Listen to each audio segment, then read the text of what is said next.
The next generation of consoles is rapidly approaching, promising a new level of power, performance, and immersion that wasn't possible with the PS4 and the Xbox One.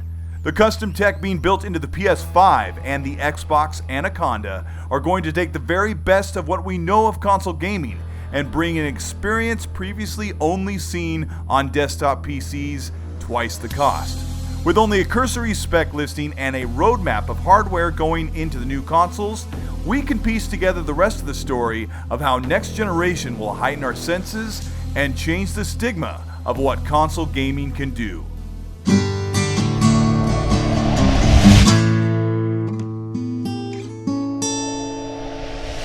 This is Colt Eastwood. I create weekly gaming and tech videos, and today we are going to dissect the specs laid out for the next generation consoles, look at performance gaps in modern console games, and project how games of 2020 will look and feel on the PS5 and the Xbox Anaconda. If you like content like this, or you've been on the fence about joining up, subscribe to the channel and hit the bell to be notified of new videos as they roll out. Alright, let's take a look at the specs in plain talk, and I'll describe what everyone else isn't telling us about the new consoles. Sony's PlayStation 5 was recently confirmed with a vague hardware specs call-out by Lisa Su of AMD and PlayStation's Mark Cerny. The PS5 looks powerful on paper and an impressive upgrade for those waiting for a true generational leap for a few $100s. But just as the media reports on the specs of the PS5, the remainder of the media and tech experts are quick to remind the console world that the next offering for Xbox will be substantially more powerful than whatever Sony's PS5 is bringing to the table. The PS5 is built on a foundation of a 7nm system on chip by AMD based on Zen 2 architecture. Technophiles will liberally throw around this string of descriptive words. In short, 7nm is a smaller, faster boosted CPU, roughly 4 times faster than the Jaguar-based CPUs built into the 2013 through 2017 PS4 and Xbox One consoles. 4 times faster processing equates to faster frame rate refreshes pushed from a graphics engine. To understand this benefit, the PS4, PS4 Pro, and Xbox One and Xbox One X all suffered from a processor that no matter how low the resolution or lowered the visuals, the current console generation could not push past 30 FPS on the PS4 and Xbox One. This is the famed CPU bottleneck that plagued many big games, while stronger and faster PCs could adjust to 60 FPS and higher at will. The Zen 2 CPU is current 2019 tech being custom built for Apple, form factor PC platforms, and Sony and Microsoft's upcoming consoles for 2020. Simply put, the Zen 2 CPU will not hold back a 60 FPS standard on most games. The Zen 2 chip is an 8-core processor with faster clock speeds, doubling the current generation, which in itself can nearly guarantee 30 FPS holdback being pushed into the 60 FPS zone. After watching gameplay of Cyberpunk 2077, let's take a look at this footage being pushed from 30 to 60 FPS thanks to the Zen 2 architecture in the PS5 and Xbox Anaconda. 60 FPS is the visual and gameplay standard of games, especially first-person shooters, and a massive open-world AAA game like Cyberpunk could never run at 60 FPS on current consoles with that frame rate bottleneck. Cyberpunk 2077 was showcased at Microsoft's E3 in 2018, and by 2020, we should be seeing a release for CD Projekt Red's next masterpiece. They should be able to release the game at the end of next year to PS4 and Xbox One and the new consoles, but the PS5 and Xbox Anaconda will most likely run this game at an impressive dynamic 4K resolution at a target shown here as 60 FPS.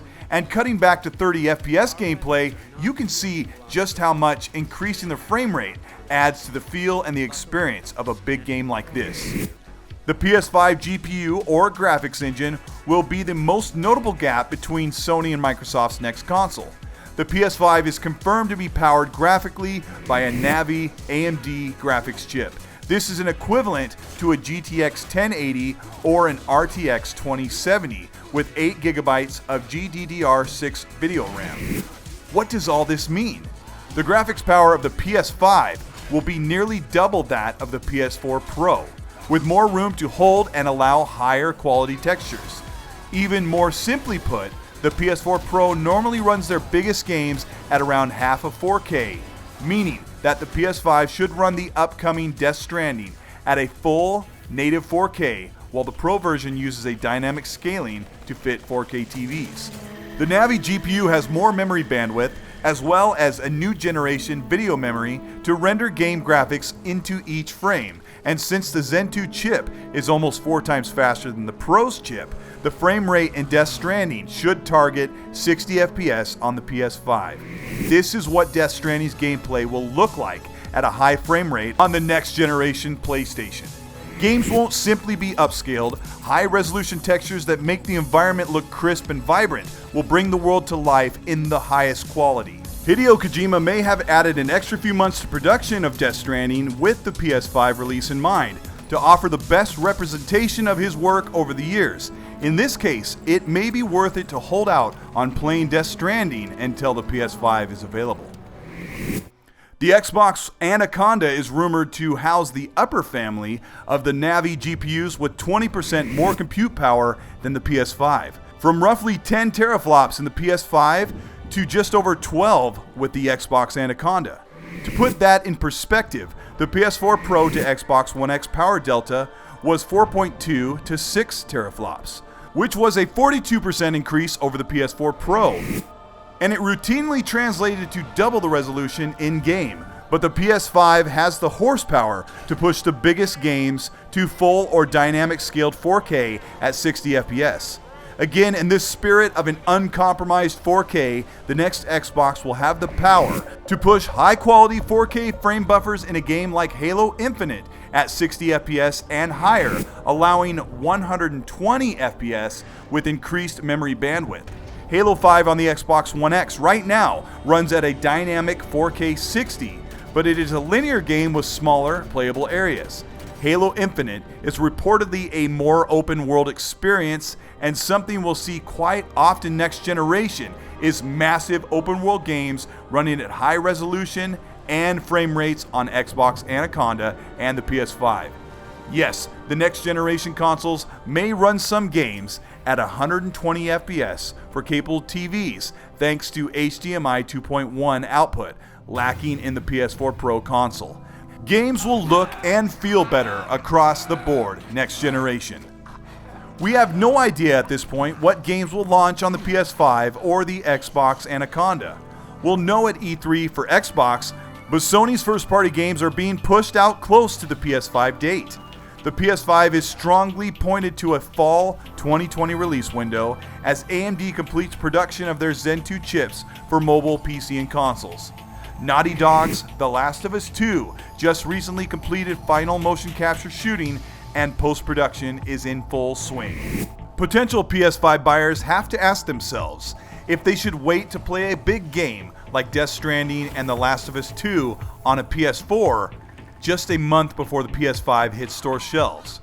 On PS4, The Last of Us 2 will run at around half of 4K at 30 FPS, while waiting for the definitive version on PS5 will most likely guarantee that the game will run at around full 4K at 60 FPS with additional visual benefits not possible on current hardware.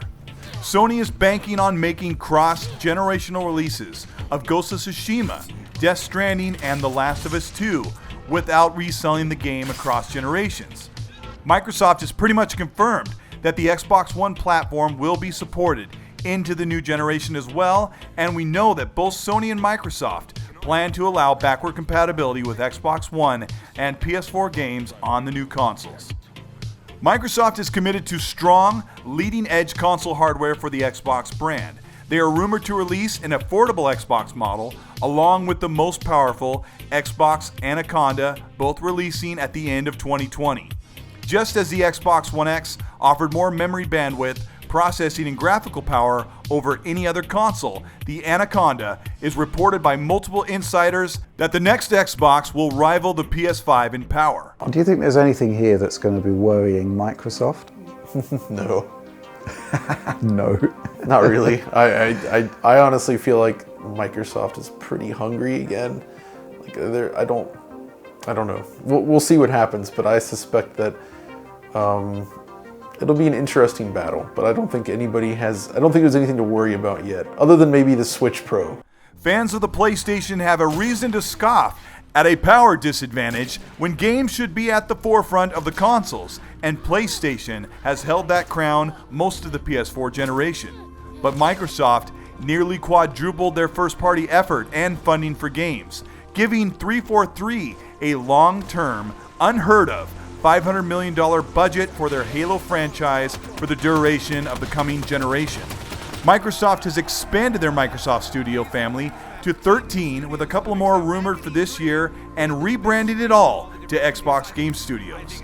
Exclusives are the icing on the cake for a console. 80 to 90% of the games we play are multi-platform games available on many other platforms. But the Xbox Anaconda will continue to be the standard that Xbox is the best place to play most every game. The Zen 2 processor in the PS5 and Xbox Anaconda in console terms is truly next level. Each one will have its own set clock speed or processing speed to get games up and moving fluidly, and with Microsoft's engineering work partnering with AMD, it will be the Anaconda that runs games faster and better. The Navi GPU is custom built for the PS5 and Anaconda respectively to work in concert with the memory and pipeline under the hood of the new consoles. Microsoft is determined to never lose the power advantage to Sony. Since 2013, that was one of the main factors for falling so far behind in the first year of the Xbox One. Either way, games are coming for both consoles, and the PS5 and Xbox Anaconda will finally deliver that next generation leap that we expected back in 2013 and still didn't fully see with a mid-generation refresh console. These specs definitely look impressive and, to most, pricey. Many are sure that the PS5 will be $500 and in turn the Xbox Anaconda at $600 or more. But Sony's Mark Cerny has assured investors and future customers that the PS5 will be set to an appealing price given the hardware on offer. Expect the PS5 to launch in the US for $400 and the Xbox Anaconda maybe at $500. Thanks to AMD, Zen, and Navi architecture, the PS5 and Xbox Anaconda are going to be very powerful, high-performance gaming consoles that will rival most great gaming PCs in visuals and in-game performance, especially for the price. Zen 2 high clock processors will eliminate the bottleneck that held the PS4 and Xbox One at 30 FPS. Navi GPU power will keep visuals in line with what we've come to expect from a premium gaming experience. And at the top of it all, on console, the next Xbox will regularly dominate the power advantage with the best looking games and a handful of top tier exclusives that you can't play on a PS5. This is Colt Eastwood. Thank you so much for watching. I know a lot of you may have already commented down below before you got this far in the video that Xbox needs games, not power. But looking at 2019 for PS4, it's Days Gone, MLB 19, and a few smaller niche games. Xbox has Gears 5 and Ori on the way, so it's pretty apparent that both consoles are holding out for the best next generation. If you like this video and learned something about these specs, leave a like and subscribe to the channel. If you'd like to message me directly, follow me on Xbox Live and Twitter at Colt Eastwood. If I missed anything, please leave it in the comments, and while you're there talking to some of my good friends, please be nice.